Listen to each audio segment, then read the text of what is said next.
Assalamualaikum warahmatullahi wabarakatuh. Kami dari kelompok 5 yang beranggotakan Anissa Sapitri, Emrianda Radani, Nisfian Nur. Kami ingin mempresentasikan tentang hubungan kantor pusat dan kantor cabang, Transperkas dan KC luar negeri. Transperkas akuntansi cabang.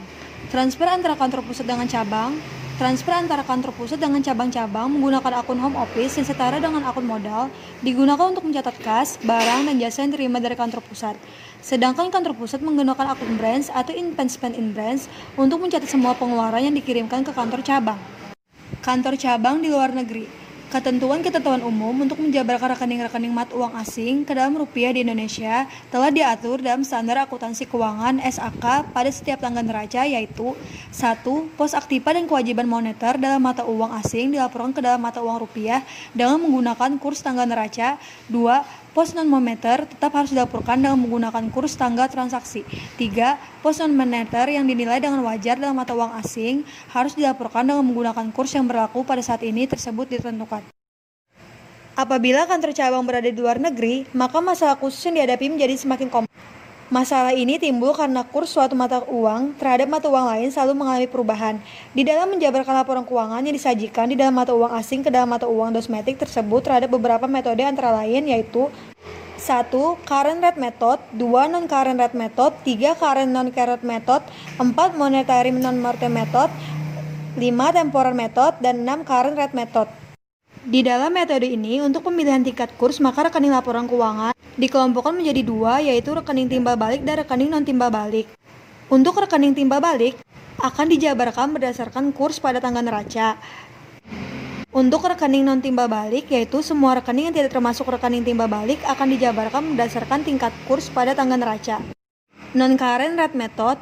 Di dalam metode ini, sebelum laporan keuangan perusahaan anak dijabarkan ke dalam mata uang domestik, maka laporan keuangan tersebut harus dinilai kembali dari mata uang non-fungsional ke dalam mata uang fungsional. Current atau non-current method. Di dalam metode ini, untuk penjabaran laporan keuangan kantor cabang dikelompokkan menjadi 3, yaitu 1. Rekening neraca lancar, 2. Rekening neraca tidak lancar, dan 3. Rekening rugi laba. Monetary atau non-monetary method. Di dalam metode ini, untuk penjabaran laporan keuangan kantor cabang dikelompokkan menjadi 3, yaitu 1. Rekening moneter, 2. Rekening non-moneter, 3. Rekening rugi laba. Temporary method. Di dalam metode ini, untuk penjabaran maka rekening laporan keuangan dikelompokkan menjadi 3, yaitu 1. Rekening neraca yang dinilai berdasar harga pokok historis, 2. Rekening neraca yang dinilai berdasar nilai pasar, 3. Rekening rugi laba yang dijabarkan berdasarkan kurs rata-rata.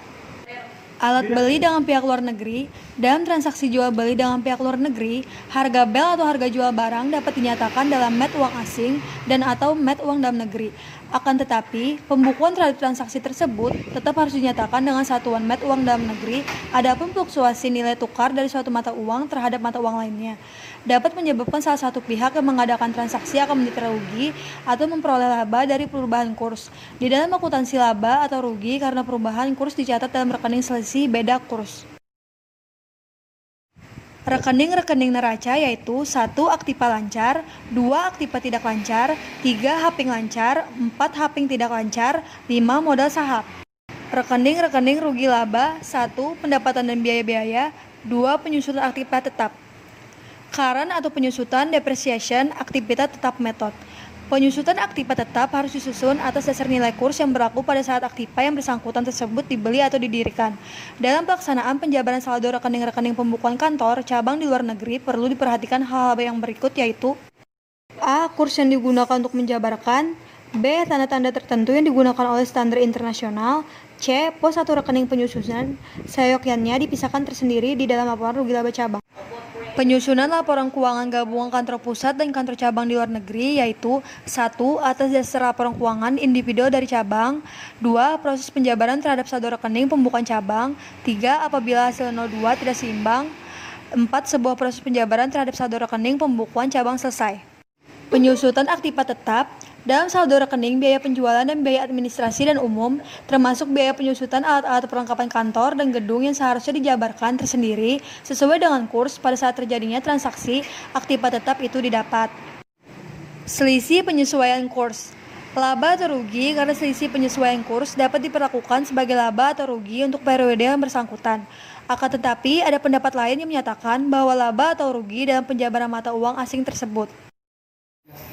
Aspek perpajakan. Berkaitan dengan penghasilan yang diperoleh dari cabang di luar negeri, maka jenis pajak yang terkait dengannya adalah PPh Pasal 24, yaitu sebuah fasilitas dari pemerintah agar setiap wajib pajak yang penghasilannya terkena pajak di luar negeri, ketika penghasilan tersebut dibawa pulang ke Indonesia, dapat mengkreditkannya atau mengurangi kepada pajak yang terutang di akhir tahun, pajak yang telah dipotong di luar negeri tersebut. Beban pajak ini adalah perkiraan untuk mencatat atau menyajikan besarnya pajak terutang yang dilaporkan dalam SPT tahunan tahun berjalan. Untuk membedakan dengan beban penghasilan pajak tangguhan, sesuai dengan penerapan yang diwajibkan berdasarkan standar akuntansi PSAK nomor 46 tentang akuntansi pajak penghasilan. Kerugian pajak luar negeri adalah perkiraan yang dibentuk untuk mencatat menyajikan besarnya uang muka PPh Pasal 24 pajak yang terutang atau dibayar di luar negeri yang lebih besar dan berdasarkan perhitungan tidak dapat dikreditkan di Indonesia karena melebihi batas maksimum yang boleh dikreditkan.